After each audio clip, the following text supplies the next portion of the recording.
And good afternoon, everyone. This is Kilo Charlie 9, Victor Kilo Victor. My name is Jim, and this is the Friday afternoon Qso-Vlog network. This is a directed network, and I am net control. If at any time during this net should an emergency arise, please notify net control, and we'll stand by and allow those in need to access this frequency. Is there any priority or emergency traffic at this time?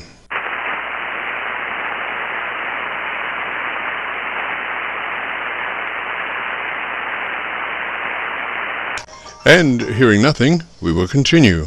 This net is all about ham radio and being all that you can be. That's what our Qso-Vlog network is all about, trying to help people achieve the best sounding station possible. Thanks for dropping by. FYI, my background is 50 years in commercial broadcasting, where a lot of big bucks are spent on audio processing equipment and getting it set up correctly to get the best sounding station possible. Well, long story short, when I became a ham radio operator, I could hear immediately a large discrepancy in on-air technical proficiency. A lot of stations were running with very poor mic equalization, very muddy, with little articulation. And as I continued to work stations, I realized most of the stations were also running very low average peak modulation, many around 30% of average peak modulation. So with my background, I felt I could help, or at least try. I knew that most modern-day ham transceivers did have enough onboard processing equipment to be able to overcome most all of the problems. So it would just be a matter of developing a generic dynamic range setup procedure and then adjusting the onboard EQ gear. And so I started the Qso-Vlog network with the phrase, if you have a radio you want to check out, give us a shout. And today we're currently featuring over 3,400 Qso-Vlog Aircheck recordings. And you can access these recordings by going to YouTube and doing a call letter search for KC9VKV followed by the word logbook. That's KC9VKV followed by the word logbook. And we also have a newer series called KC9VKV Highlights. That's Kilo Charlie 9 Victor Kilo Victor followed by the word highlights on a YouTube search. These are some of our less technical and more human nature philosophical kinds of QSOs. That's KC9VKV followed by the word highlights on a YouTube search. Both KC9VKV Logbook and KC9VKV Highlights are segments of our main YouTube homepage of Jim's Radio Story, where we celebrate a 50-year career in commercial broadcasting, a 50-year journey from a 5-watt pirate radio station as a 12-year-old to production director of a major 50,000-watt AM broadcast facility. And the thing that makes this truly a unique story is that I have all the actual masters from all along the way, over 2,600 shows, including many full-length major music concerts and radio documentaries. You'll have to check it out and subscribe. Jim's Radio Story on a YouTube search. Our mission statement for the Qso-Vlog network is to establish a higher technical level of radio transmissions of the human voice by the intelligent utilization of available electronics and current amateur radio transceivers. Our setup, while generic in nature, converts the average 10 dB dynamic range transmitter with an average 30% of peak modulation to a much fuller 3 dB dynamic range with an average 80 to 85% of peak modulation. This substantial boost in audio transmit level is extremely beneficial in high noise levels and heavy QRM. It allows you to punch through when others fail. The second part of our transmitter setup has to do with proper mic equalization. We're looking to optimize the transmitted voice for a higher level of intelligibility through the use of EQ patterns that bring out the articulation aspects of the human voice. Again, why need to hear the voice if you can't understand the words? Also this afternoon on the receive side, we're running 5 Internet SDR receivers, monitoring New York, Pennsylvania, Georgia, and Virginia specifically. And in addition, we're running our newer number 5 Hocus Pocus Internet SDR receiver, loaded with 50 additional pre-programmed Internet SDR locations spread out over 20 states across the eastern half of the United States, trying to get the best copy from our 100-watt friends. Now, the audio from these 5 SDR receivers comes up on a 6-position rotary selector. Also in the selector is our local receiver audio. And today our local receiver is running 3 large 10-foot vertical magnetic loop antennas, one aimed at 0 degrees, one aimed at 90 degrees, and the number 3 is aimed at 134 degrees. These are run as a directional scanner array with a manual voting system 6-position rotary selector. Also today on the transmit side, we'll be running our NOSWR specially oriented resonant tuned dipole antenna. One leg of this resonant tuned dipole antenna runs broadside to Montreal, Canada. The other leg runs broadside to Miami, Florida. As we were constructing our station, our mantra was 20 over from Montreal to Miami with a hotspot through the Carolinas. And although conditions may vary, the general performance of this antenna supports its mission. Also today we'll be running our input source indicator. So when we switch from an internet SDR receiver to our local receiver, you'll be able to hear the switch and see the switch. You'll have to check it out on our YouTube Qso-Vlog video. And as we come together for another Friday afternoon Qso-Vlog network, let us pause just a moment for the amateur radio operator's prayer. Lord, we pray for clear 20 over S9 communications today. Let all our transmissions fill the air and reach their destination QSA5 to be understood by all. And as we pray for good radio conditions, let us also pray for good human conditions. During this time of pandemic that has challenged us all, we pray that you will protect everyone, especially our elderly. And also, Lord, we seek your divine intervention to bring peace to a very divided United States. As we go through another conflicting time in America's history, with dark clouds all around, we pray that you will reduce life's daily political QRM between our brothers and sisters, and through your love and guidance, show us the way to find peace and harmony. Help us to communicate with one another 20 over S9. Thank you, Lord, and God bless and protect America. Amen. To continue, since this part of the band has many nets trying to operate in a very confined area, I would appreciate all stations checking into our Qso-Vlog net to keep their band pass to no wider than 100 to 2900. And again, please, no wider than 100 to 2900. This is the Friday afternoon Qso-Vlog network.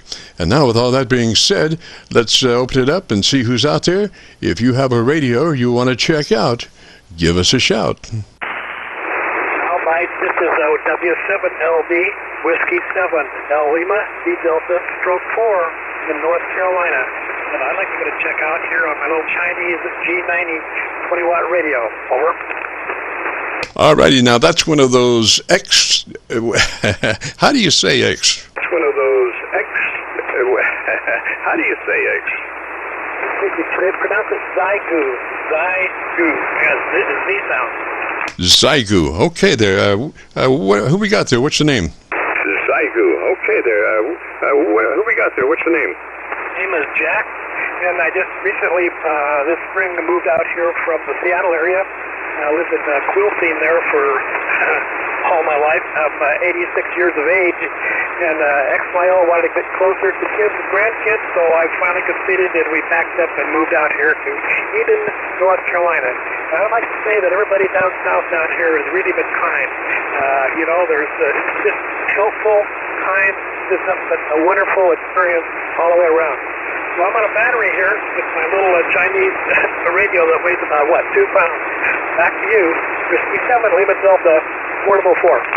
Roger, Jack. Now, you haven't got an external power supply for that radio yet? Jack, now you haven't got an external power supply for that radio yet? Oh, yeah, I got an external power supply, but I've got a $500 battery I bought, 12.8 volts, 100 ampere hours, huge battery. And I only got to charge it about every 3 months, over. Oh, roger that. Now, this thing is just a small little, maybe 2 cigarette pack wide thing? Just a small little, maybe 2 cigarette pack wide thing? Yeah, it's, spread your fingers apart, I guess it's probably 6 inches, maybe 6.5 inches wide, about 2 inches tall, and I would say it's, 16 to 18 inches long. All right, Jack, hang on just a moment. Why don't you tell me in about 10 or 15 seconds all about your antenna system, and I'll look around and see if I can find a better path for us, Roger? Antenna system, and I'll look around and see if I can find a better path for us, Roger? Roger. That's the mouth. So, Go get your hopes up. This is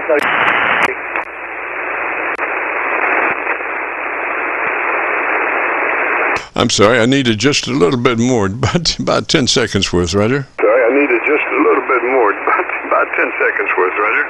Oh, I see. You want me to talk? Okay, I got you.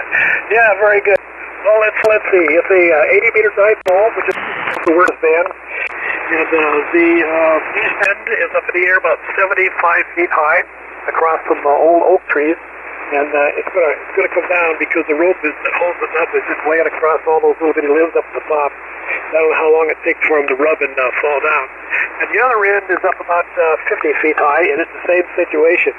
It's fed in the center with a 450 ohm open wire line, and that runs out for 100 feet, and that connects up to a coax, a 50 ohm coax, RG8X, and it runs for 100 feet. And then finally it found a hole bored into the house and up into the ham shack. Well, 200 feet of feed line. So, like the old, like we used to tell us kids, if the antenna doesn't radiate, the feed line will. Over. Roger that. All right, I got you best on my PASDR. You look to be about 10 over or 8 over the noise level of the PASDR. I think you might be able to scramble a few more decibels, maybe 2 decibels hotter on that radio. If you does that radio have a mic gain control?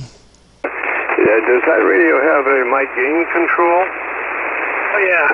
I'm using a speech processing that is part of the software. Not very much of it, but I got the mic gain nice and low at about 10%, I guess it is, and the overall gain of the radio I got it set at 60% for the RF gain, so it's pretty quiet.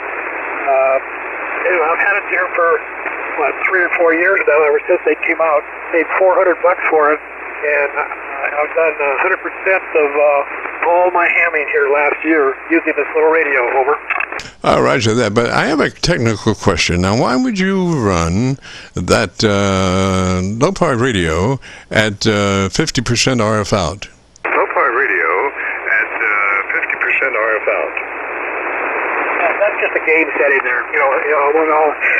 Soft radios, if you look inside, there's nothing in them. Because all these chips are just a program. Yeah, right on. And I also do CW. I like it an awful lot. Check into a few CW traffic nets now there in the North Carolina and South Carolina area. And also, it's kind of neat that you could be talking like this on a single sideband and play with the key, and you can transmit modulated to CW at the same time, like this.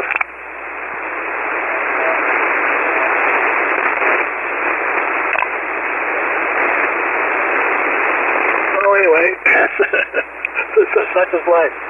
So anyway, I want to like to say again, all the people here in the southeast of US of A have treated me and my wife very, very graciously, and enjoyed the move so far. The only thing I haven't experienced yet, I think, is the state income tax. The Washington State never had a state income tax. I'll have to find all out about that. All right, so give me again 100% of your location, please. And let me get your call down written correctly. Go ahead. Yeah, Roger. The name here is Jim, Juliet India Mike, and we're located around Louisville, Kentucky. We're on the Indiana side of the Ohio River, right at Louisville. And so I guess, you can probably tell where Louisville is more than New Albany, Indiana. So we just use Louisville as a central point. It is about 4 miles away from across the river, Roger. And so mainly this channel is about setups, transmitter setups specifically. And, things are... When you have a minimum amount of power, then every little bit helps. As far as increasing your capability of what you do have. And I'm thinking, if you're running half power output on that machine, I mean that's 50% more power you've got. It's not like a 10% or 5% more power. That's that's double the power of where you are, man. That's a nice little kick. to a low-powered station to be able to double their power. That's even a high-power station, that's going from 100 watts to 200 watts, and that's a pretty nice little jump right there. So I would just encourage you to think about running that thing at more power as it was rated, 20 watts or whatever it is, full power though. And then if you wanted to, you could always keep a fuel-safe finger on the output if you wanted to check it from time to time. But you are talking amateur radio, which is usually a 50% duty cycle. So that means that RF is getting quite a rest between the transmissions. So, like I say, I would encourage you to think about running that at full power, and we might be able to find a couple of more decibels in your audio level if you'd be interested.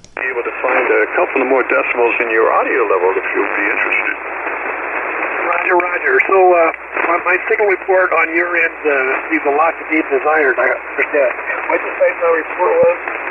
5 by what?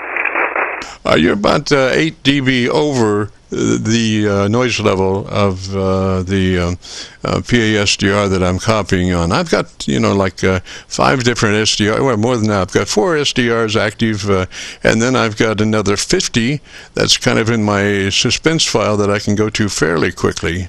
Usually it amounts to like 3 SDR stations per state on the, the eastern part of the United States is primarily what I'm working, Roger. Part of the United States is primarily what I'm working, Roger. Roger, understand, and I need to delay a little bit more here for the SDR. Yeah, very good. Oh, I'm impressed. I'm enjoying having lots of fun, and 50% CW, 50% sideband. I got my license 70 years ago. 70 ago, I received my license on May the 5th of 1955. So I've been on here ever since I was a kid, and now I'm 76 years of age and still active. My L is general class also, and she's worked 119 countries in CW. She doesn't want to talk to anybody on a microphone. She doesn't want to get that close. My number one son is a ham also, but he's only a handheld AM, FM guy. But anyway, I've been active on the air basically almost every day for the past 70 years. Over. Roger there, Jack. Listening to your audio, your frequency response contour is very nice. It's not much at the bottom end, but then, what the hey. I mean, your informational from 1K up to maybe 4K is 3K, whatever it is, really sounds good. I wouldn't change that at all. I was just thinking that maybe, does that radio have an ALC meter? Does that radio have an ALC meter? Yes, it does. And you got a whole different bunch of settings for ALC. You can have it fast, you can have it slow, you can have it -A, you can have it no AGC whatsoever. You can have, I don't know, there's probably 6 different AGC settings. My choice, over. Roger. Usually an ALC circuit is a fast attack relief limiter. Actually, it's not a compressor, it's a fast attack release limiter. So if you have something, the fastest you got is what I would recommend on the ALC meter operation, Roger.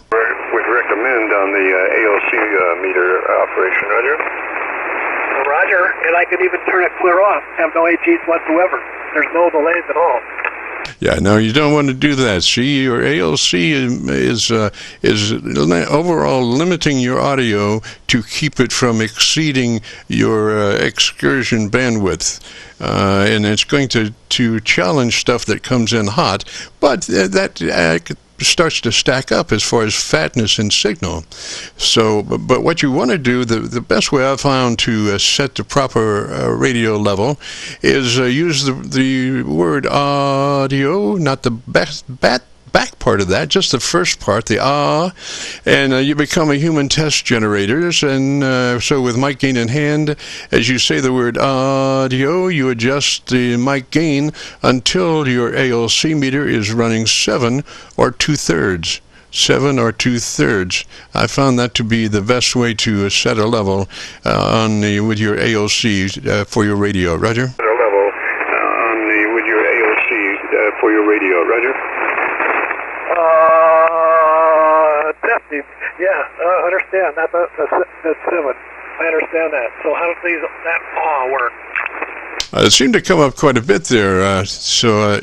And they also, I'm sure that's a hand mic that you're running there probably. And so the best way to run that hand mic is pull it to the corner of your lips, actually touch the corner of your lips and talk across it. Do not talk directly into it, but talk across it. Roger? Across it. Do not talk directly into it, but talk across it. Roger?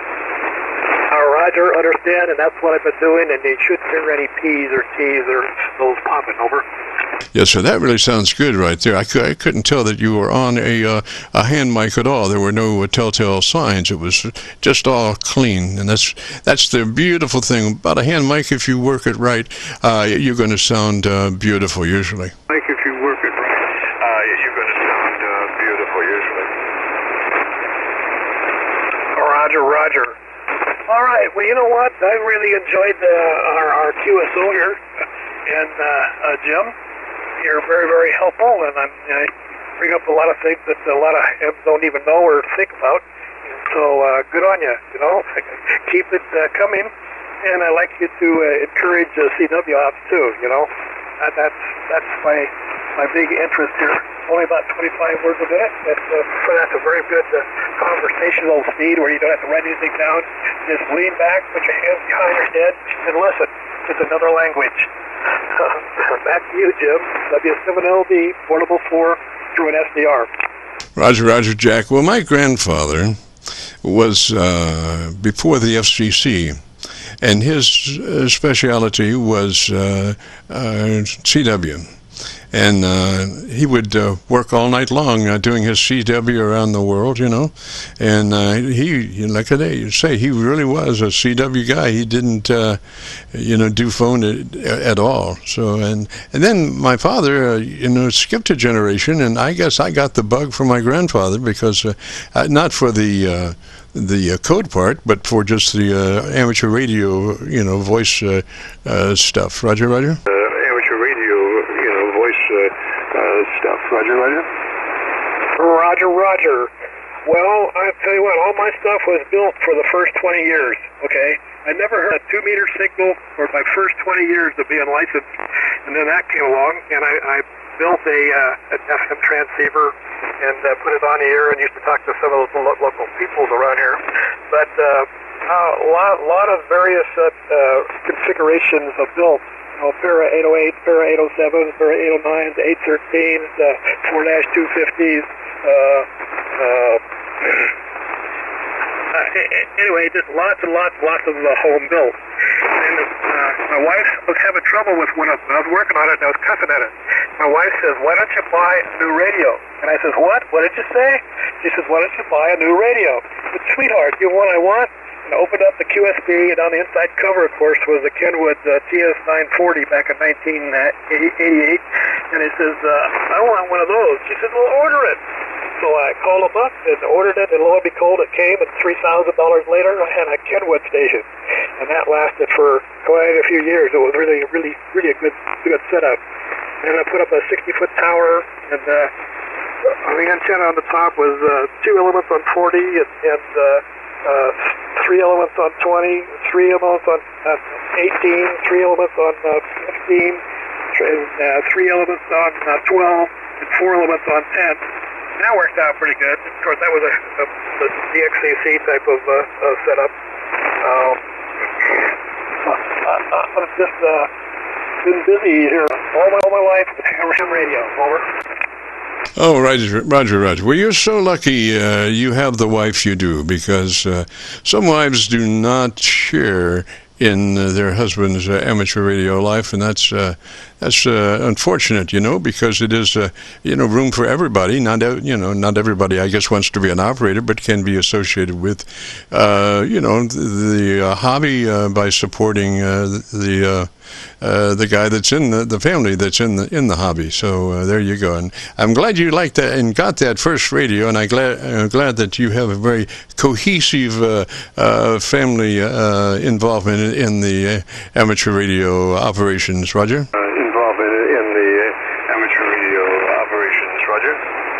Oh, yeah, you betcha.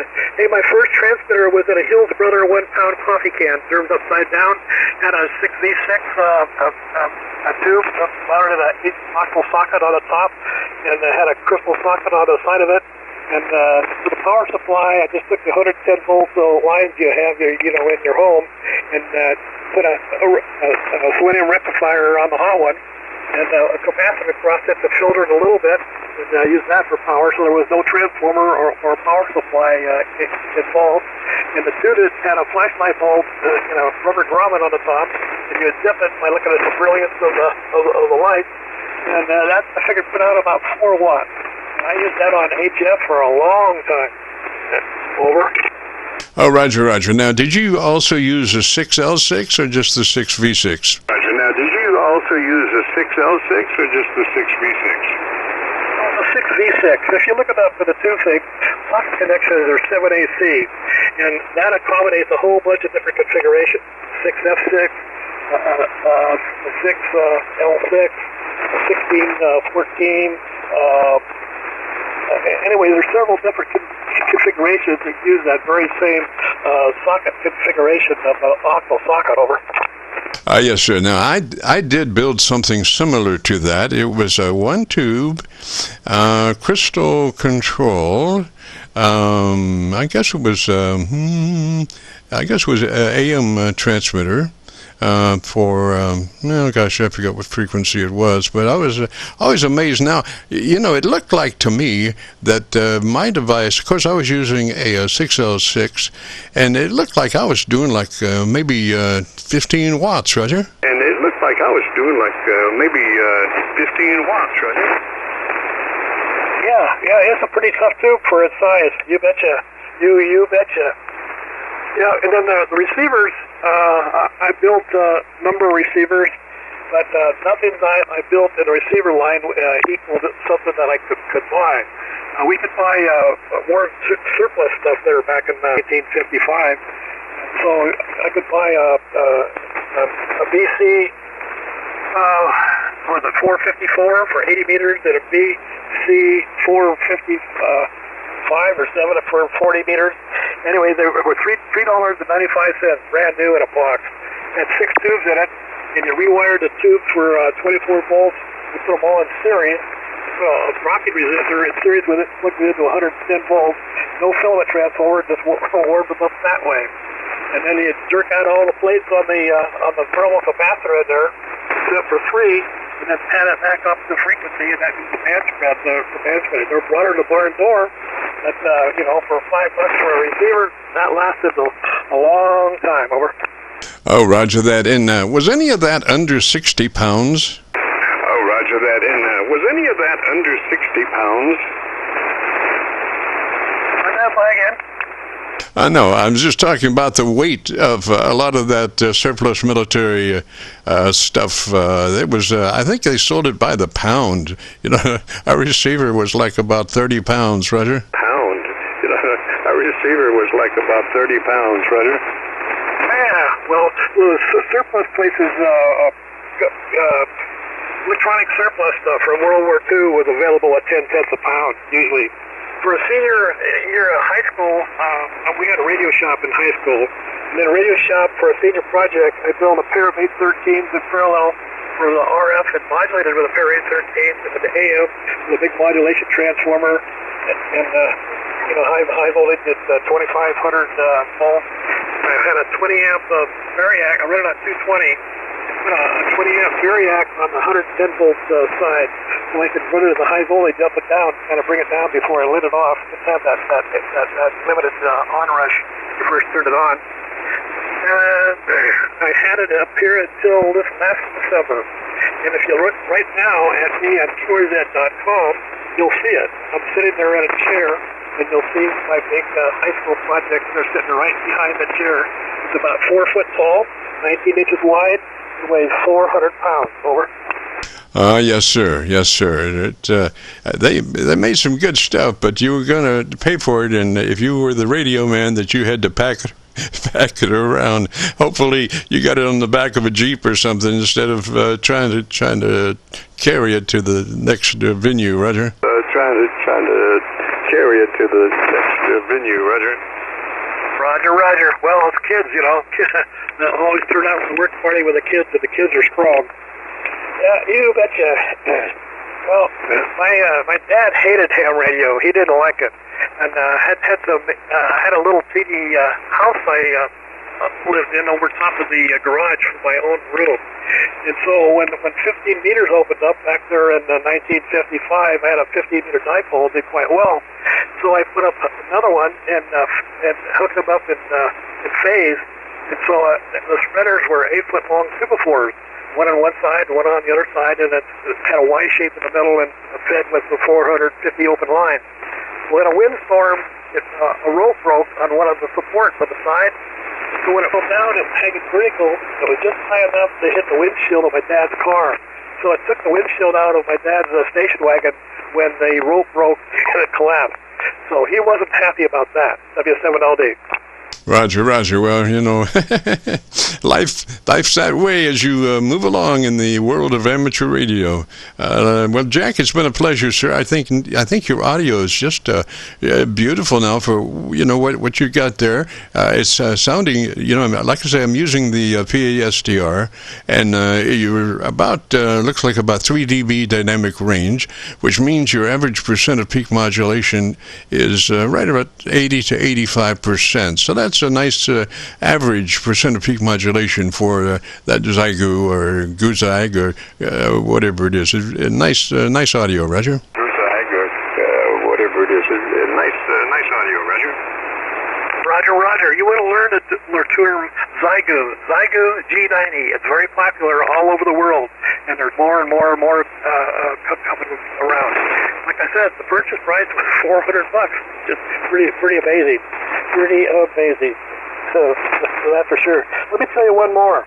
I built a 450 TH, I guess it was. It had a screen grid on it, and rather than use the triodes, I used that one, and it needed the supply of 700 volts on the screen. Well, so I didn't have the stuff I needed to make the 700 volt power supply, so I used the drop-in resistor from the high voltage. Great big old wire drop-in resistor, and it wasn't quite enough watts. It ran pretty hot. And so what I did was I thought I put a piece of asbestos down on the bare table, set the caster on top of that, and then the amplifier was sitting on that. Well, anyway, it had a long-winded like today, and it got hotter and hotter and hotter, and lo and behold, that was not asbestos, it was rubber-based that caught on fire. When it caught on fire, the flames came out underneath and came up around the back, and it came up on the wall. It went up the wall, went across the ceiling. I hollered help. My dad come up there with a hose or whatever, turned all the power off, and put me out. And I was limited from being on the air there for a month for punishment. But I sure ruined a lot of good QSL cards there in the fire. So those watt ratings that you have for I2R on power resistors, you want to pay attention to them. This is W7LD. Oh, Roger that. Now, it brings to mind once I had this Salvation Army-Navy salvage outlet, and once they had an item in there that I just had to have. It was a German tank transmitter. It was all of the nomenclature on the radio was in German, and it had been converted somewhat to 110 volts I'm not sure exactly how that was, but anyway, it wasn't working, and so I got it home, and I started trying to track the. They would use wire bundles, and these bundles were laced with some kind of stuff, and then sprayed with some kind of stuff, antifungal stuff or whatever. So I'm, trying to read the code, or trace the wires out, and it's almost impossible. So I say, well, I'll just open these bundles up and follow it that way. So I had a pair of fingernail clippers, small little jobbers, one went around your thumb and one around your second finger or something, and so I started cutting this bundle, and everything went fine for a while, but then law of averages, I hadn't powered down the radios. I was cutting the bundle, and these little fingernail clippers were very, very sharp, and somewhere along the line I cut in a little too deep into the bundle, and I got a hold of the high voltage, and the next thing I know, I'm turned around backwards to the radio, and I'm vibrating, and I'm wondering, why am I vibrating? I'm not even on the radio. I'm past the radio. And what it was, it was down in Florida. It was a real hot day, and I'd taken my shirt off, and I was kind of leaning over the radio, kind of supporting my chest with the radio as I leaned over and worked on it. And when I caught that high voltage, man, it just choop. And, it took me about 20, 30, 40 seconds to realize I wasn't breathing. And I was thinking, man, I got a limited amount of time to figure this out. And I started just beating myself in the chest, and just ever so slightly, I would go. That's about all the air I could get there for about 20 minutes, but it did pass, and I did take the German transmitter out and dig a hole and bury it. German transmitter out and dig a hole and bury it. Oh yeah. Well, my radio shop teacher told us kids in the class that it only takes 6 milliamps of current to flow through your heart to make it stop. Most hearts will stop with only 6 milliamps of current through it. So if you got a flashlight battery and stick it in the right place with the blood, you can actually stop the heart. Hey, let me tell you another story. I'm a retired electronic technician working on the U.S. government and submarines is my specialty of torpedoes and missiles and whatever. Well, way back in analog days, they had these attack directors, Mark 113 systems, and these attack directors were like a nest almost, half a nest. And it opened up into 1, 2, 3, 4 different panels that would open up. Well, I had something I had to get into inside of it. I had to get close to it. So I carefully put my bald head in there, and I got zapped, top of the head. Well, that made me thrust my head downward. Then my chin hit something, and it thrust back up the other way. So my head's going up, bam, bam, bam, bam, bam, bam. About 5 or 6 times before I finally got my head pulled out of that thing. And I'll tell you what, my head hurt. This is W7LD. Oh, roger that. Boy, no friendly harbor anywhere in that area, for sure. Well, Jack, good to talk to you, sir. Like I say, that radio is really sounding good. I wouldn't change a thing. I would keep it just like that. Get the Gorilla Tape out and tape everything that moves down. And if you want to hear the audio, if you go to YouTube and do a call letter search for Kilo Charlie 9 Victor Kilo Victor, followed by the word logbook, that's KC9VKV, followed by the word logbook, that will take you to this recording. It'll be cut number 1 in a series of 3400, and I'll have it uploaded to YouTube by noon tomorrow. So 73, Jack. Catch you later. By noon tomorrow. So 73, Jack. Catch you later. One more question. KC9, how much? Give me on your phone a couple times. Roger, roger. Call is Kilo Charlie 9 Victor Kilo Victor. And repeat, Kilo Charlie 9 Victor Kilo Victor, and that call sign is followed by the word logbook. So it's KC9VKV logbook to come to this recording. Roger? KC9VKV logbook to come to this recording. Roger? Roger, Roger, Roger. Very good. Okay, Jim, it's been most helpful. It's a lot of fun. This is my very first experience with the SDR. A lot of my other friends do that, and probably ought to do that to talk to my friends back in the West Coast, but I haven't done that yet. And the frequency, I find it here is at 07.188.00. So that's the only thing I'll say about the Zygu. It doesn't drift, and the frequency is mad fast.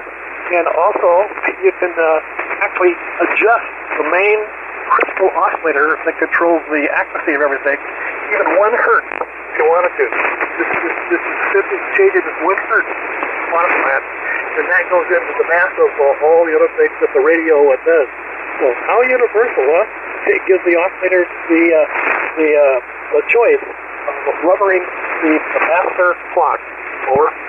Roger, Roger, Jack, and come back with your call sign slowly, phonetically, so make sure I got it. Come back with your call sign slowly, phonetically, so make sure I got it. All right, how about this? Whiskey 7, long distance. Whiskey 7, long distance. W7LD. And presently, portable 4, I hope to fix that. But right now, I'm supposed to do a portable 4. Over. Roger, Roger. All right, sir. Let me say 73 to you, and if you get a chance, make room for us next Friday. We'd love to have you drop by. 73, Jack. This is the Friday afternoon Qso-Vlog net. If you have a radio you want to check out, give me a shout. Vlog net. If you have a radio you want to check out, give me a shout. Kilo Yankee Ford. I got a Yankee Ford there. It may be coming out of Tennessee. I'm not real sure. Station calling. Come back with the call sign slowly, phonetically. Okay, yeah, I'm Southeast Kentucky. Name's David here. Calls Kilo Yankee 4 Delta Alpha Victor KY4 DAV. Roger, Roger. And what was the name again? I'm sorry, boy, you went from about a 20 over to noise. Try me one more time there with the name. Name's David, Delta Alpha Victor India Delta, David. I got you, David. What radio are you running today, sir? That's STDX10. I just now moved it out here, and I had it in an inside situation for the winter, and I just brought it out here and put it out here in my garage for the summer. That way I could get it going. But this is the first time I've got it back on the air. Just got it hooked back up a few minutes ago. All righty. Well, gosh, it sounds like it's doing pretty good. No problems there. Obviously, it sounds like about 3 dB dynamic range, which is 80 to 85% of peak modulation, so it's nice and full. And the EQ curve is also very intelligible. Roger? Roger. Hey, man, I'd like to get this just got the factory mic, factory hand mic, but I don't know, I've been looking at a couple different desk mics. What do you recommend? Oh, gosh. The only thing I would recommend is that the microphone have an electret element. Not a dynamic, but an electret element. Now, I don't know if your radio will support that electret element or not. You maybe do some further research on that, but electret elements have so much better top end as far as enunciation capabilities, articulation. They're very, very neat on the top end there as far as preserving the articulation of the human speech. So for that, I'm in favor of them. But what model, I don't care. Favor of them, but what model, I don't care.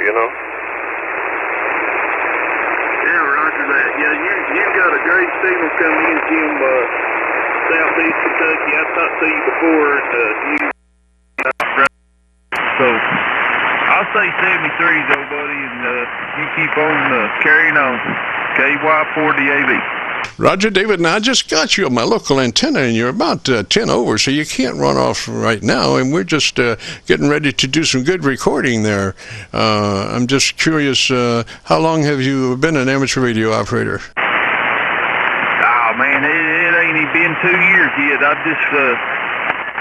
just kind of got back into it here, I don't know, maybe 2 years.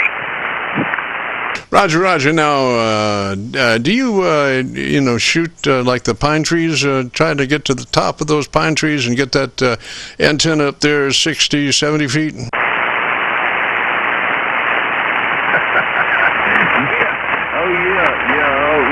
Well, I mean, the way we did this one, we just took a fishing pole, put a big old heavy stone. The way we did this one, we just took a fishing pole, put a big old heavy 49-to-1 infed halfway. And just throwed it over the trees here as far as I could. And like I said, I just now hooked it back up on this antenna. I had the wire all winter, but I moved the radio inside and made a different antenna. But I just now got it back out here and hooked it back up, and it seems to be working, I guess. Roger. Now, one of the adversities to quick deployment is audio in the RF in the audio, and that occurs when you are kind of flying by the seat of your pants and you're trying to get the antenna out there and you don't have a good ground, and you're just kind of trying to get going there, and that RF has a way of, particularly at higher frequencies, the RF has a tendency to get back into the audio, and it causes all kinds of strangeness coming out of your radio, squeals and whines and all kinds of stuff. And usually, you have to have a pretty good ground system just to be sure that you don't have problems. Then, you have the antenna, and hopefully you can keep most of the RF flowing away from the radio, and under good circumstances that would be the way it would be, and then so you would be minimized as far as being disturbed by RF and the AF, Roger. Yeah, Roger that. I mean, are you detecting any kind of RF on my signal now? Because that's a problem that I had with this infed. But I've got a couple chokes. What are they? 240 mix 31. I've made a couple chokes. Put one at the beginning of the transformer and one behind the radio. And it seemed to help a whole lot. And I brought that same, I got that same setup, and I've only got like... Frequency is in use. Going out through my wire. But are you noticing any kind of RF on me right now? No, sir.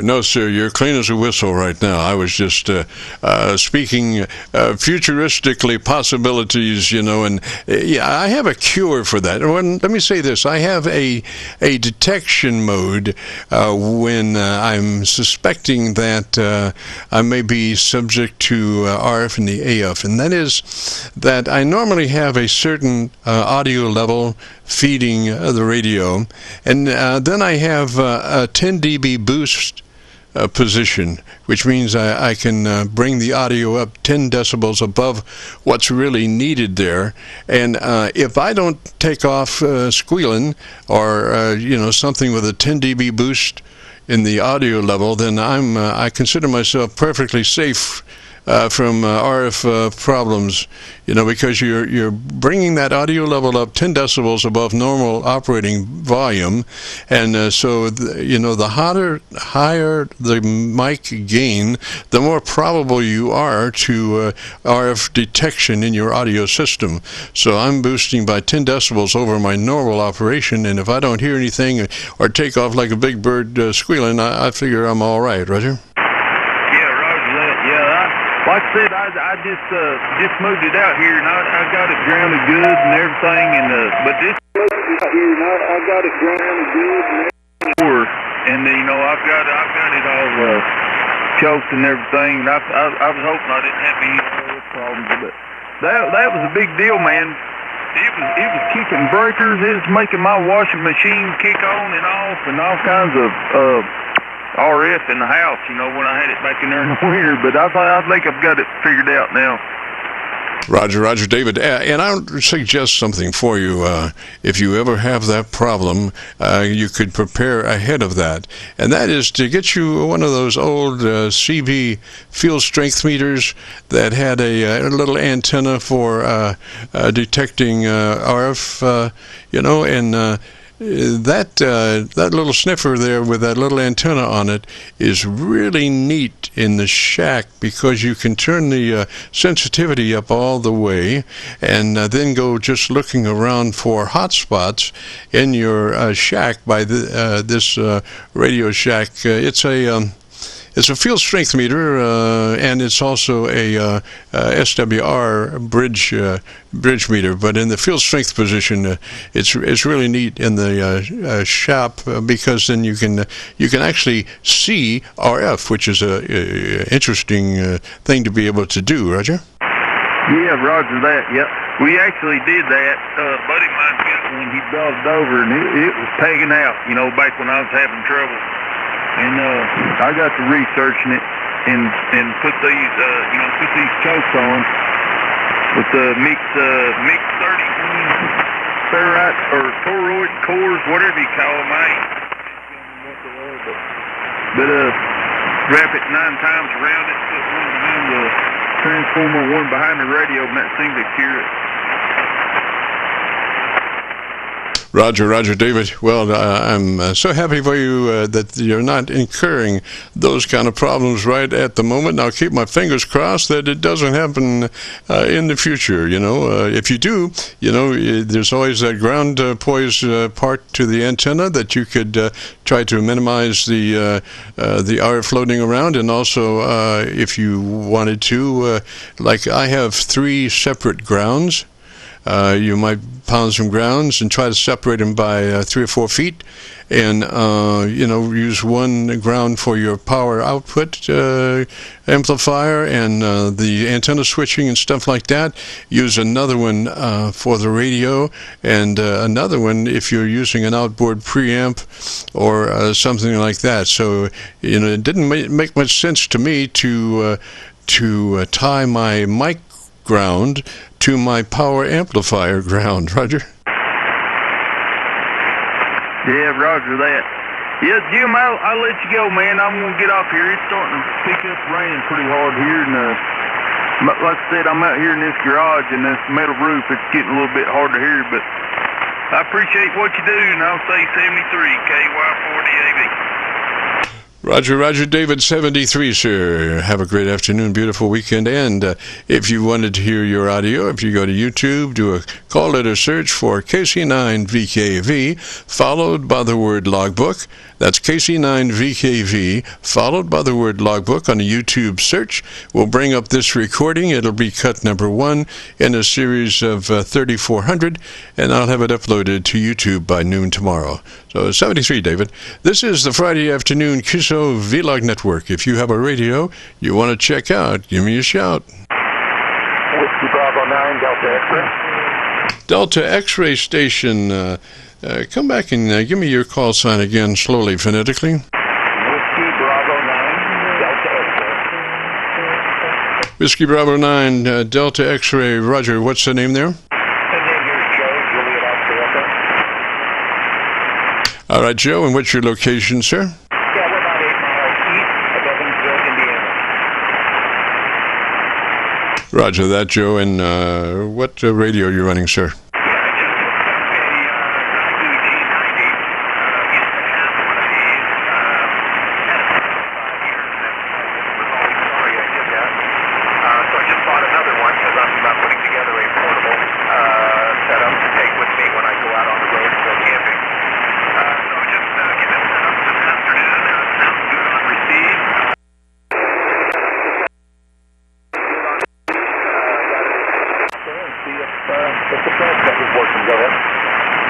Okay, Joe, I've got you on my local antenna. My local antenna is in Indiana, just across from Louisville, Kentucky.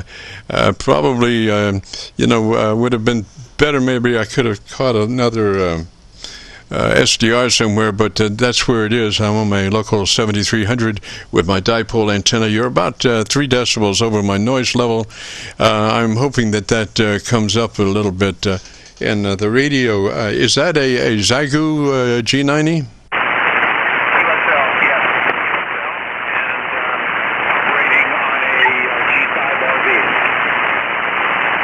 Roger that. Now, just thinking about it, Jack had a Xiegu that started off our conversation, and we got him up going pretty good there. I'm just wondering if that, does that radio have a microphone level control?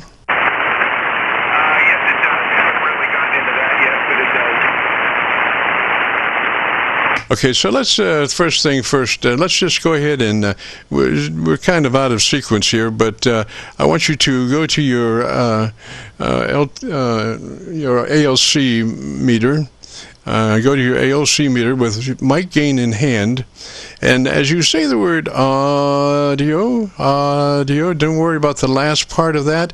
It's the first that you become a human test tone generator.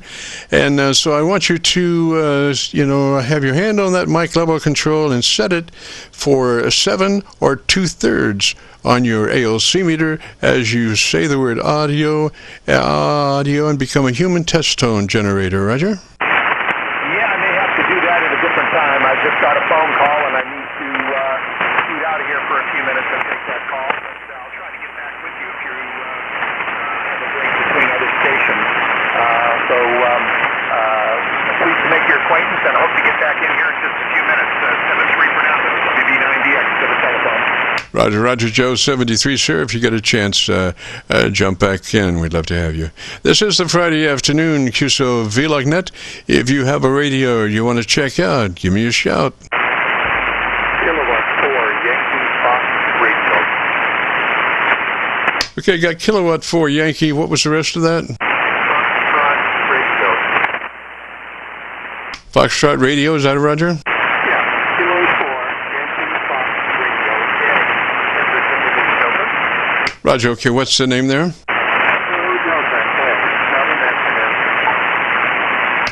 Gosh, I've only got you about a couple of decibels over my noise level, so repeat that name again, please.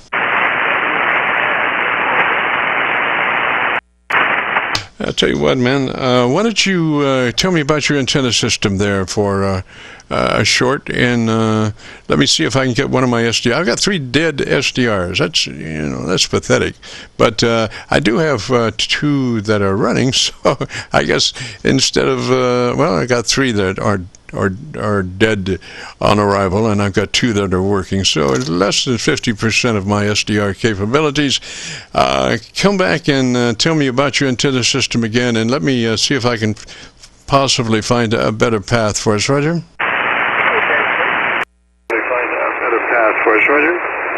Okay, KC9VKV.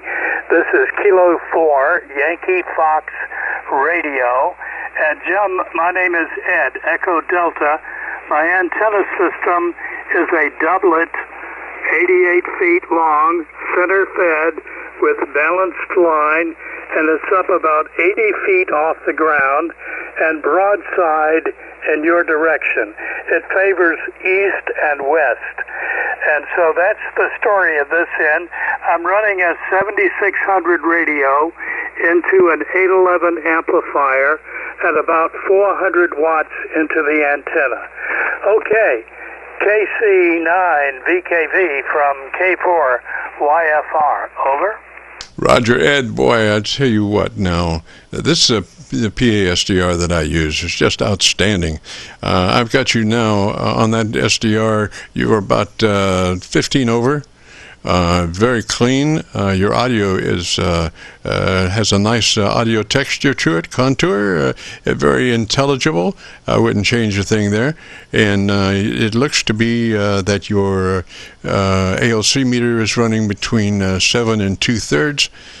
So I think you're doing about 80 to 85% of average peak modulation. So all in all, I think I'd let her go there, bud. It sounds like it's right on. And if you want to hear it, if you go to YouTube and do a call letter search for KC9VKV, followed by the word logbook, that will take you to this recording, and I'll have it uploaded by noon tomorrow, Roger. To this recording, and I'll have it uploaded by noon tomorrow, Roger. Roger, Jim. Thank you so much for that. And I'd like to tell you that you are S9 in Virginia Beach, and excellent audio. Thank you very much for that report. This 7600, you advised me, 2 or 3 years ago on the settings, and I've never changed it since. So congratulations to you, Mr. Jim, and 73 from this end. This is K4YFR. Bye-bye. See you later, and thanks again. Roger, Ed, 73, sir. And if you want to hear that fine audio, if you go to YouTube and do a call letter search for Kilo Charlie 9, Victor Kilo Victor, followed by the word logbook, that will take you to this recording. It'll be cut number 1 in a series of 3400, and I'll have it uploaded by noon tomorrow, Roger. 3400, and I'll have it uploaded by noon tomorrow, Roger. Roger, I'll do it for sure. Thank you. Roger, sir. Just really nice sound. 73. And have a great afternoon. And join us next Friday if you get a chance. This is the Friday afternoon Qso-Vlog net. If you have a radio you want to check out, give me a shout. Vlog net. If you have a radio you want to check out, give me a shout.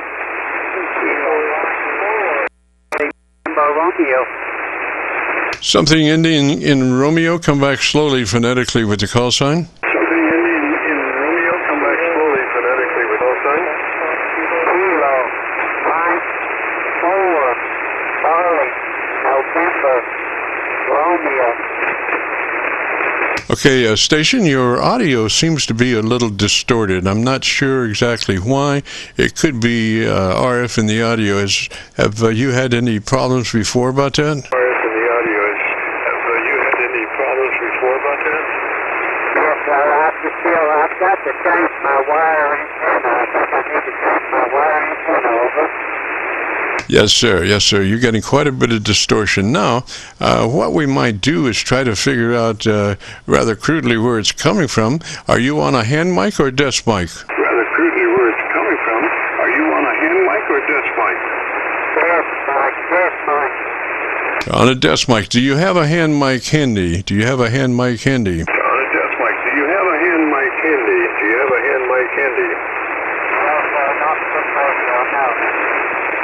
Okay, because sometimes desk mics are a little more prone to picking up RF than hand mic. Hand mic is a kind of close in quarters, and a lot of times when you have RF floating around, hand mic will dodge that sometimes. But let's see, on a desk mic, why don't you do this? Why don't you try turning that mic down and working right up in that mic, and let me see if how far that RF and the AF extends. If you can turn that mic down and work it a lot closer just as a test, Roger? You can turn that mic down and work it a lot closer just as a test, Roger?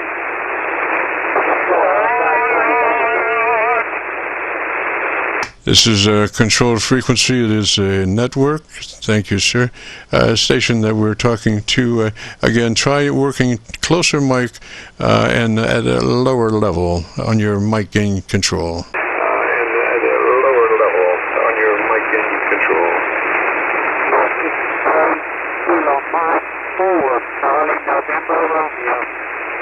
Okay, I copied you. I could almost understand you. Turn your mic down just a little bit more, and let's see if we can get rid of some more distortion, Roger.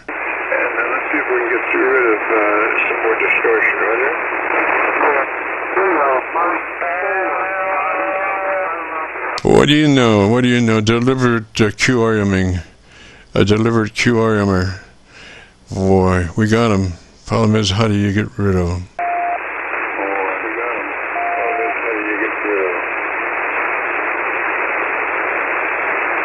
Station, gosh, come back and talk to me there about your antenna system, and let me see how much RF in the AF you still have. System, and let me see how much RF in the AF you still have. Here, I have a 570 keyboard with a RDL antenna, 200 feet long, and I stand at the bottom of the 4 to 1,000 of it. Okay, still have it. So, are you running a power amplifier? Are you running a power amplifier at the moment? Are you running a power amplifier? Are you running a power amplifier at the moment? No, sir, I just got 100 watts on the radio. Okay, so I understand that you're running a barefoot radio and you're having that. All right. So, do you have a bunch of excess mic cabling laying on the floor or laying around that's in that circuit? Cabling laying on the floor or laying around that's in that circuit? No, sir, but it is just the power. It's a 25 amp, 90 watt wicked power source. Wow, we're so close to maybe getting that. Why don't you try orienting your microphone maybe closer to your radio to begin with, and let's see if that has anything to do with defeating the RF and the AF, Roger? Has anything to do with defeating the RF and the AF, Roger? Yes, it was. Forward, on November Romeo. Yeah, it's about the same. It's about the same. So why don't you try pulling to the left of your radio, if you can, kind of stretch to the left of your radio, and see if that has any variance on the intensity of the RF and the AF. Any variance on the intensity of the RF and the AF? Yes, this is Kilo Mach 4, Charlie November Romeo. Sounds to still be doing it. All right. Well, let's work the call sign down. Come back slowly, phonetically with your call sign. Come back slowly, phonetically with your call sign. Kilo Mach 4, Charlie November Radio. Is it Kilo Mike 4 Charlie India Radio? Is that right? Kilo Mike 4 Charlie India Radio, is that right? November Radio. November Radio, Roger. And what's the name there? November Radio, Roger. And what's the name there? Roger. Yeah, Roger. All right. And what's your location, Roger? Roger. All right, what's your location, Roger? I'm in Eastern Tennessee, over. Roger, Tennessee. And what radio are you running, sir? Roger, Tennessee. And what radio are you running, sir? 570 Keyboard. I've got the still contact you now. Please make your have a visit. 2439. I'll holler at you later, okay? I didn't copy that too well. The shortest name for that radio, please, in phonetics. The shortest name for that radio, please, in phonetics. D5 off on you. Repeat. 570 Keyboard. Repeat. 570 Keyboard. 570 Kenwood. Is that it, Roger? 570 Kenwood, is that it, Roger?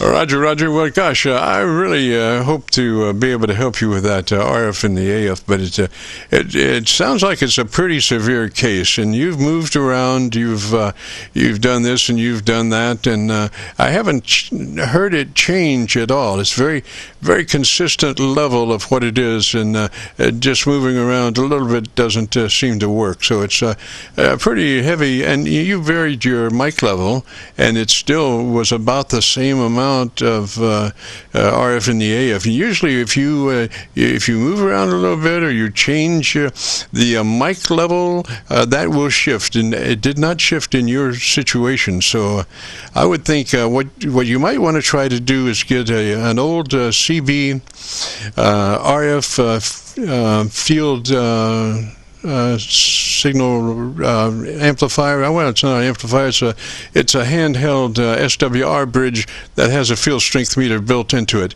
and you can pull the antenna on that field strength meter, and that will give you RF sniffer, and you can sniff around your stuff and find out where your RF is. It'll show you where the RF, most of the RF is. You have a sensitivity control on this field strength meter that if you need to turn it up or turn it down, but once you get a level, kind of leave it like it is so you have a reference point, and you can look around the radio, look around the microphone, and see if you can detect where that RF field is, and then how to get rid of it. As long as you can see it, then you can figure out how to get rid of it. Roger? As long as you can see it, then you can figure out how to get rid of it. Roger?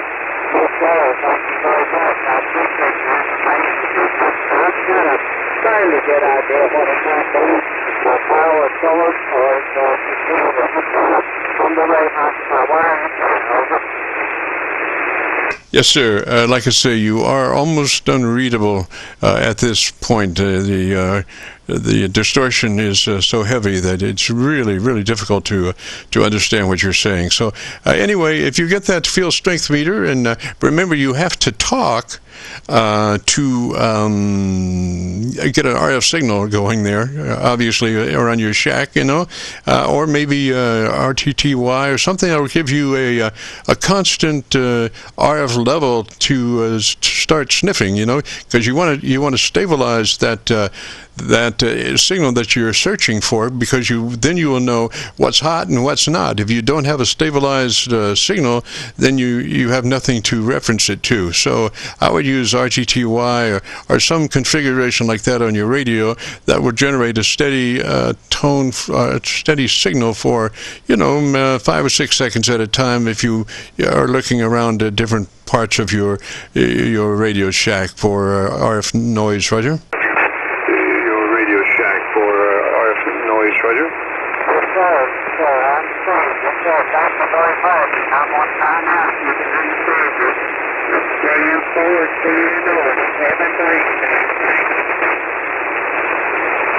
Roger? Roger? Roger. Maybe you'll be able to work on it some tonight, and or over the week coming up, and then maybe next Friday you'll be able to jump in there and say, "Hey, I found that, and what I had to do to get rid of it." Yes, true story of amateur radio moving forward in history. I catch you later there. Roger 73, sir. And if you want to hear that audio, ooh boy, if you go to YouTube and do a call letter search for Kilo Charlie 9 Victor Kilo Victor, followed by the word logbook, that will take you to this recording. That's KC9VKV, followed by the word logbook. And that will take you to this recording. It'll be cut number 1 in the series of 3400, and I'll have it uploaded to YouTube by noon tomorrow. Roger? And I'll have it uploaded to YouTube by noon tomorrow. Roger?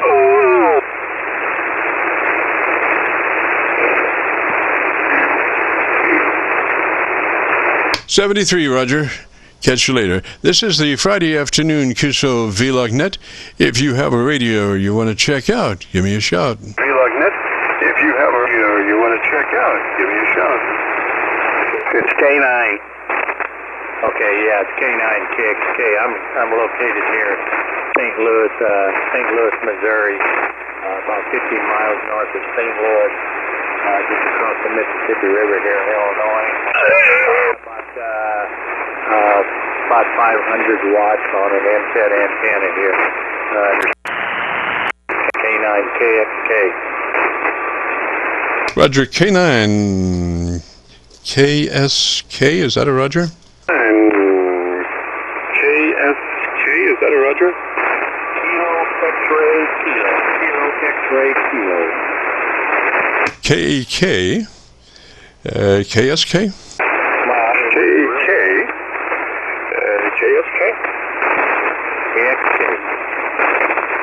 Anyway, what's the name there? Gary,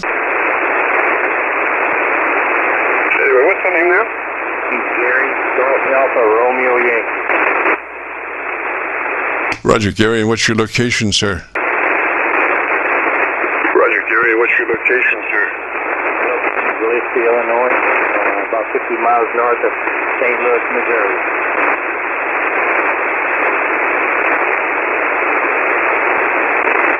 Roger, Gary. Yeah, I don't catch a lot of traffic coming out of the west. I don't know what it is. Most of my stuff is coming out of the east or the north and the south. I don't have a lot of traffic out of the west, but like I say, I do have a copy on you on my New York SDR. And you are my PA SDR, I'm sorry, and you seem to be about 3 dB over their noise level. Roger, Roger? About 3 dB over their noise level. Roger, Roger? Yeah, that's probably not too good for this kind of setup here. I'm hearing you at 10 over 9 here, so I don't know what's going on that way, but yeah, maybe we can't do this then if you don't have a good signal on me. Yeah, Roger, Gary, we're running about a kW, and I guess you're running about 100 watts. So there you go, a 10-to-1 ratio of RF difference is probably what you're hearing mostly, Roger. Difference is probably what you're hearing mostly, Roger. Yeah, I'm running about between 500 and 600 watts here. I can turn that to yeah, I'm running between 500 and 600 watts, so yeah, we just might not have a good connection. Fans are pretty crazy here, as you know, here recently, so maybe I'll try again later when the band conditions are better. Roger, Gary, what radio is it that you're running today? Roger, Gary, what radio is it that you're running today? An ICOM 7300, ICOM 7300. I could set about 500 watts here.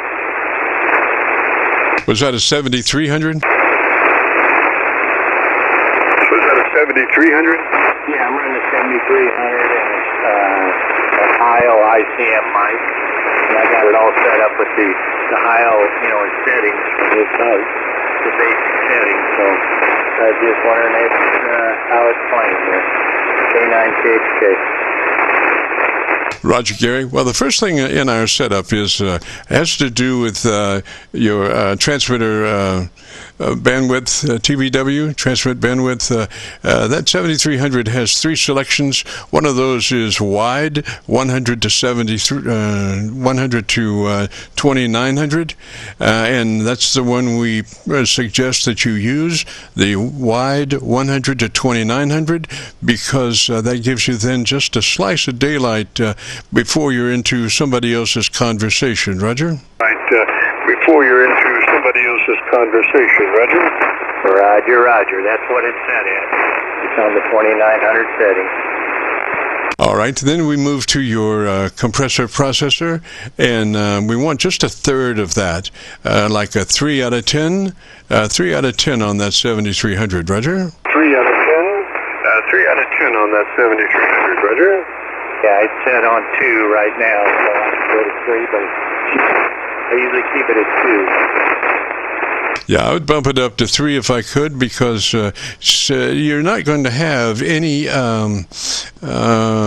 kickback there between words, because of that 3. 3 is almost imperceptible as far as a compression level. It's and a 3 and a 6 are just about the same as far as technically working on the word, except that the 6 has suck up between the words, which is not what you want. So a 3 out of 10 is the perfect choice. Roger? Out of 10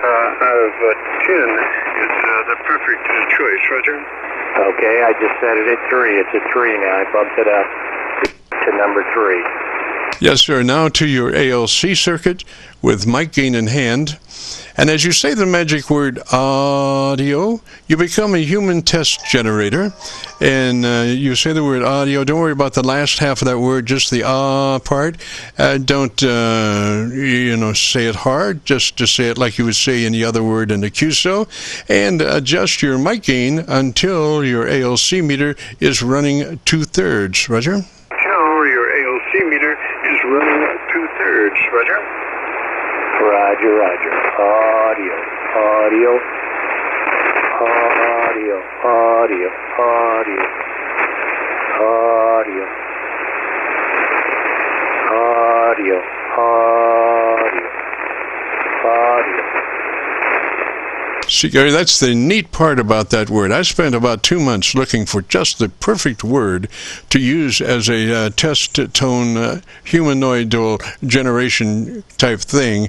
And I round up on the word audio because if you look at that on a spectrum analyzer, you'll just see the wall-to-wall peaks on that. It has so many nuances and tones generated within the word itself. So it's just like a wall-to-wall tone, excellent for setting the level. And they also, by just saying audio, you just usually just adjust once because it's that audio is so stable, and you're just looking for a 7 or 2/3 on your ALC meter, Roger. 7 or 2/3 on your ALC meter, Roger. Yeah, Roger, Roger. So I turned it down quite a bit. I was on 7. Repeat the last. I'm down to like 40. I'm down to like 40. Repeat the last.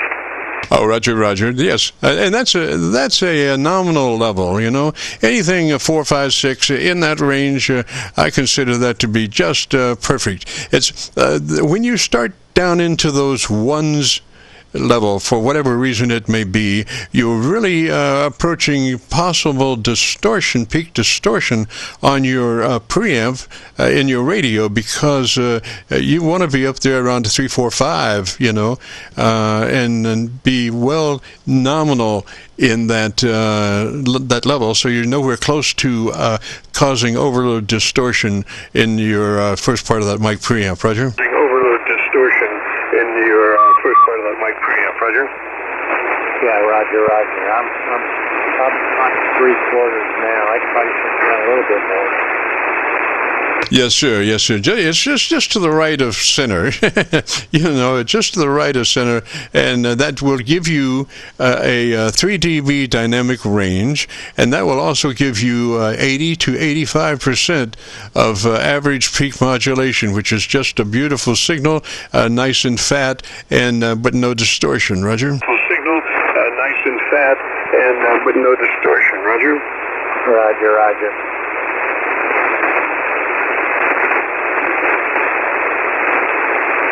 So, Gary, let me say 73, sir, and if you want to hear your audio, if you go to YouTube and do a call letter search for Kilo Charlie 9, Victor Kilo Victor, followed by the word logbook, that will take you to this recording. So that's KC9VKV, followed by the word logbook, will take you to this recording. It'll be cut number 1 in a series of 3400, and I'll have it uploaded to YouTube by noon tomorrow, Roger. 400, and I'll have it uploaded to YouTube by noon tomorrow, Roger. Roger, Roger. I appreciate it, KC9VKV. I appreciate the help here, and I'll check it out tomorrow and see what's happening. There's 73.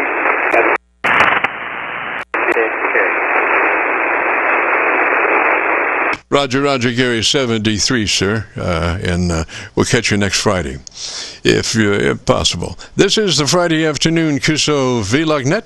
If you have a radio you want to check out, give me a shout. Vlog net. If you have a radio you want to check out, give me a shout. Kilo Delta 8 Hotel Echo.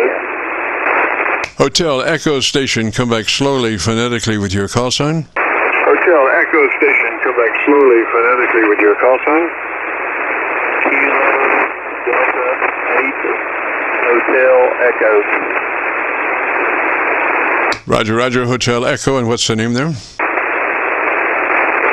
Roger, Hotel Echo, and what's the name there? The name here is Harry. Hotel Alpha Romeo Romeo Yankee, Harry. Roger, Harry, and whereabouts are you located, sir? Roger, Harry, and whereabouts are you located, sir? We're located in Beckley, West Virginia, here in the southern part of West Virginia. Roger, Roger, Harry, and what radio are you running today, sir? Roger, Roger, Harry, and what radio are you running today, sir?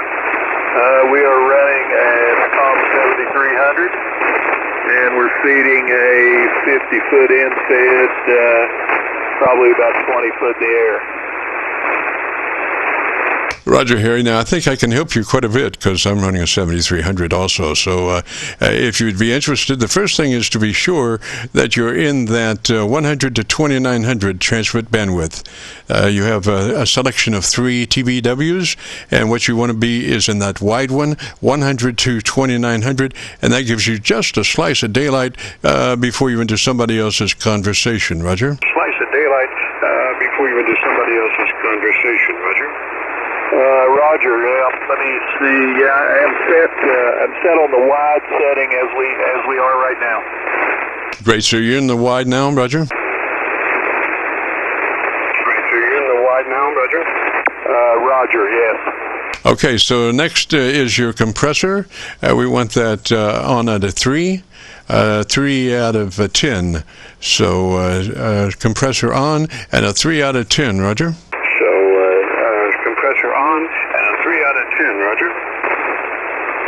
Roger, 3, setting on 3, over. Okay, and then to your ALC meter with mic gain in hand. And as you say the magic word audio, don't worry about the last part of that word. It's just the first part, the part. You become a human test tone generated for setting a level. So when you're doing this with mic gain in hand, you're looking at your ALC meter, and we want 2/3, 7 or 2/3 on that ALC meter by a mic control. Roger? On that ALC meter by a mic control. Roger? Roger. The ALC meter, does that only go on the red line that's below the scale? Roger. It's about half the distance of the line before it. So what you want to be is half the distance on that line, the short line, about halfway, just a little bit more than halfway on that short line ALC meter reading. Roger? A little bit more than halfway on that short line ALC meter reading. Roger? Roger. Got you covered. Audio, audio, audio, audio, audio, audio. I'm actually sitting down at about 18% right now. 18% on your ALC meter? 18% on your ALC meter? 18% on the mic gain. Yeah, don't worry about the mic gain. The important thing is the ALC meter reading. Mic gain depends on what it is. You know, it is what it is. But when you're setting it on to your ALC meter, that's the really the critical adjustment. And so you want to be just a little over mid-scale to 2/3 or 7 or you know up there above mid-scale on that ALC meter reading. Roger?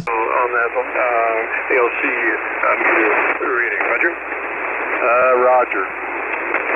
Audio, audio, audio, audio, audio. Okay, I'm about 3/4 scale now. Close enough, sounding good. I can see, by the way, I've got a VU meter hung across my audio of the 7300, and I can tell by the way the meter hangs as to what your compression level is and what your dynamic range is, just by the way the meter hangs. If I were looking at a signal that had no processing on it, and I was listening to somebody speak, and I had calibrated the peak at 0, I would get roughly a 10 dB dynamic range for human speech unprocessed on that meter.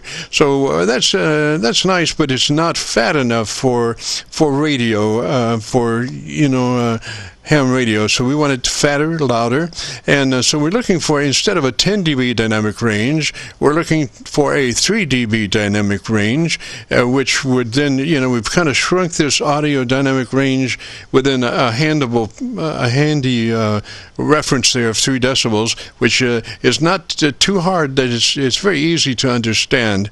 So that's it.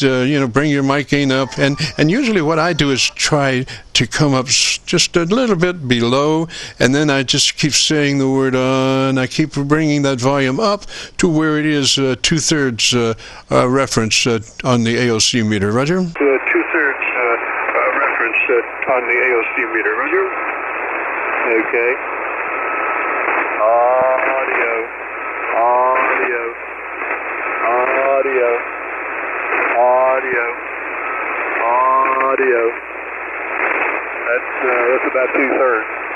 Yes, sir. It looks good. And also, I thought about running that hand mic. What you want to do is keep that hand mic, actually touch the corner of your lips and talk across it. Do not talk directly into that hand mic. Pull it to touch the corner of your lips and talk across it. Roger? Hand mic, pull it to touch the corner of your lips and talk across it. Roger? Roger, yeah, I really kind of hold it right on the end. My lips are on the end of the mic, and I do speak across it. Yes, sir. That sounded perfect. I couldn't hear any mic hand noise on that mic at all, and or any plosives or B's or P's or anything. It just sounded really, really clean. That's exactly the way to run it, Roger. Anything just sounded really, really clean. That's exactly the way to run it, Roger. Roger, well, that's great to hear. I was not aware of this activity, and I was really excited to hear that you were running the 7300. So I'd never had any audio checks. I've done pretty well with the rig, considered the simple setup, especially on the antenna side, and people seem to be able to hear me. So I was really hoping that my audio was very clean.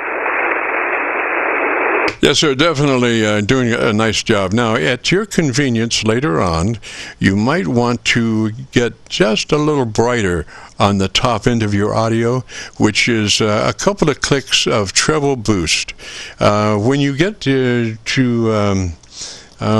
transmit, gosh, I forget what they call it, but it's EQ is what it is, and you want to add maybe 2 clicks additional treble EQ when you can through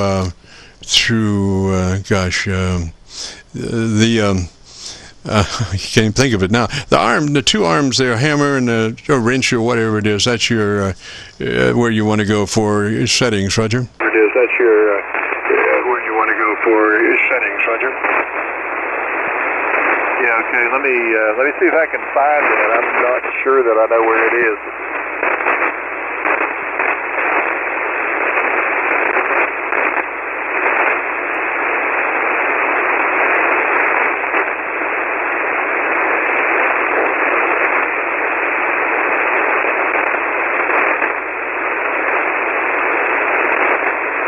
Yeah, I've got some information here. Let's see here.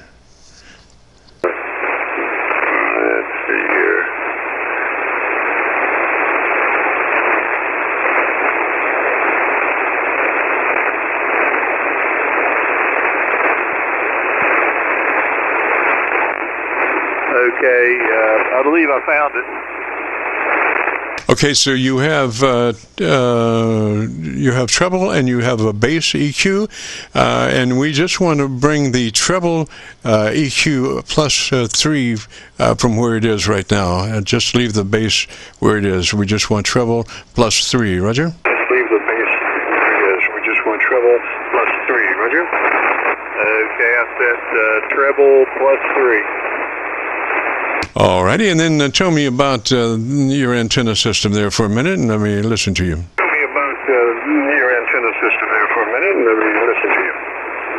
Okay, well, my antenna system is an amp-fed multi-band. It's got a un, so to speak, feeding a 50-foot wire. It is elevated in a slope about 5 feet at the feed end, and about 25 feet at the high end, with a little L bend in it of about 15 feet. So I'm not sure what you'd call that, but it seems to work well. Roger, Harry, I think you've done it now. It really sounds nice, the way it is. And if you want to hear it, if you go to YouTube, do that call letter search for KC9VKV, followed by the word logbook, will take you to this recording. It'll be cut number 1 in a series of 3400, and I'll have it uploaded to YouTube by noon tomorrow, Roger? 400, and I'll have it uploaded to YouTube by noon tomorrow, Roger? Roger, Jim. I certainly appreciate your help. We'll give it a spin and see where we go, and I'll definitely take a look and see what it sounds like. Certainly appreciate your help. Roger, here you have a much better articulated top end now. It's a lot easier to understand what you're saying. And if you could carry forth into the realm of all kinds of noise and static, and you're down at 10 dB in this thing, and you're trying to be heard, I think your articulation level is a lot better now, Roger. I think your articulation level is a lot better now, Roger. Roger, I certainly appreciate that. We'll see how we perform here. I have kind of taken on finding some of these parks on the air stations, and usually they're down in the mud, and hopefully I can break through some of the pylons that way. Roger, I would say that you have a pretty good shot at it, better than were anyway. So anyway, I'll let you get going. I got to get out of here too. It's past my time. I got to go fishing. So let me say 73 to you, Harry. And if you get a chance, join us next Friday. We'd love to have you. And with all that being said, this is Kilo Charlie 9 Victor Kilo Victor, returning the frequency back to normal amateur radio use. This is KC9VKV clear. Normal amateur use. Good grief. Okay, well, we'll see you later, Jim. KK4CZ Louisville. Hey, Brock, gosh, I was just powering down, and I heard you. I went back to my local antenna, and you blew me away, sir. And I heard you. I went back to my local antenna, and you blew me away, sir. 2 amps, 2 antennas today. So I'm transmitting vertical and horizontal at the same time. Okay, well, power down, go fishing, you cotton picker. Hey, Roger, Brock. Good to hear you, sir. Anything unusual going on over there? No, just sitting around here looking like this. But, yeah, you're sounding pretty good. You're about 20 over. Yes, sir. Well, I can't tell you what you are because my RF front end is so low that it's I can't use my S meter because it's just not calibrated at that low RF level. But I run that at that level just to be sure that I'm not overloading in any particular way, and also that if Jack of the Beanstalk does check in, he's not going to wind up with 100% distortion there. So that's why I run such a light front end. Roger? Yeah, roger that. Well, we're going to have to get you on your bicycle mobile again over there in Indiana. Okay, well, you said you was getting out. I just passing by, just to drive by, passing by on 88. I was on my way down to 53, 54, 55. See if that British guy that did that guy by the name of David. All right, we'll catch you later, Jim. KK4CZ, it's Brock, Louisville, Kentucky. Roger, Brock. 73 over that way, sir. Good to hear you. This is the Friday afternoon Qso-Vlog net, and we're returning the frequency back to normal amateur radio use. KC9VKV is clear.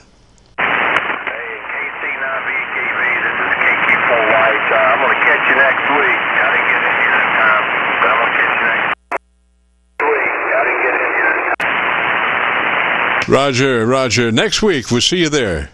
73. This is KC9VKV clear.